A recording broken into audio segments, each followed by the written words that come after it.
Hello and welcome to the Custom House. I'm Tyler, a Guide 1 here at Monterey State Historic Park, and I just want to take a moment to show you Historic Landmark number 1, also National Landmark, as well as a Customs Landmark. And there's a reason why this building has so many accolades to its name. It's because under Mexico, this building is by far one of the most important buildings to the Mexican government during their time here in California. And one of the largest reasons for that are these cowhides to my left.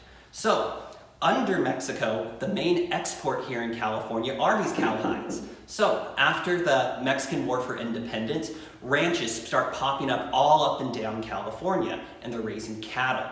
This cattle is slaughtered, and their hides and their fat are used for what is called the hide and tallow trade. These are so popular and so wanted here in California, but these are known as California banknotes. You could trade these for $1 cash or $2 in trade here in California. But on the East Coast, these are worth $10 cash to $20 in trade. And you have people from all over the world coming here to Monterey to get these hides. And the reason why they come to Monterey over anywhere else in California is we have the one official customs house in all of California.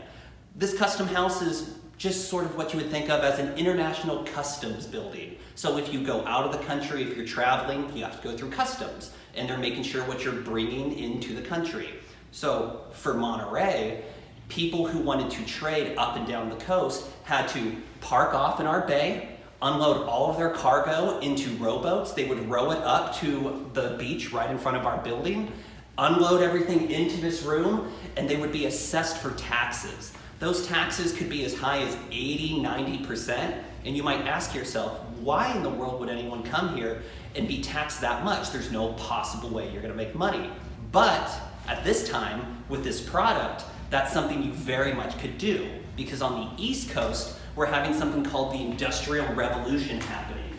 And that's gonna be these giant steam-powered machines, and these machines need large leather belts to be powered. So cowhides is what you're gonna use to make those belts. And obviously each part of the hide, or each belt, will only be as long as the cow that you're taking it off of. So you'll quickly see you're gonna need many, many hides to be able to make a belt long enough to power these machines. And believe it or not, these don't last very long at all. So you're gonna need a large supply of them. So you would have ships coming from all over the world, but specifically the eastern United States.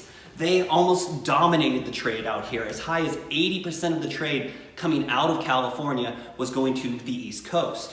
So it's not just the hides that they're after, it's that tallow. That tallow is going to be used to make soap as well as candles.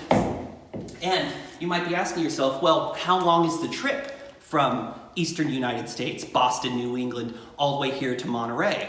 Well, it's going to be about 6 to 8 months, as high as a year one way, depending on the weather. And we have to remember there's no Panama Canal at this time.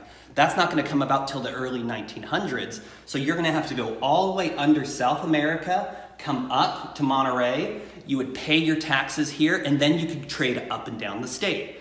Once you grab all the supplies you want, you're going to head on back. So inside this room, you'll also see that we have coffee and beans and all kinds of day-to-day supplies that you might need. All these are imports. The one export, like I said, is our cowhides.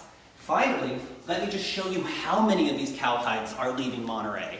Ships would take upwards of 30 to 40,000 hides at a time, meaning that if they could get those back to the East Coast, remember, $1 here, $2 trade here, $10 cash, $20 trade. So even if you're paying that high tax rate, at the end of the day, you will make a ton of money if you can do that. And what you'll also see is the botas, which is going to be a cow's stomach filled up with that fat that could be then rendered into our soap and candles. But that's just a very small snapshot of what's going on in Mexican California.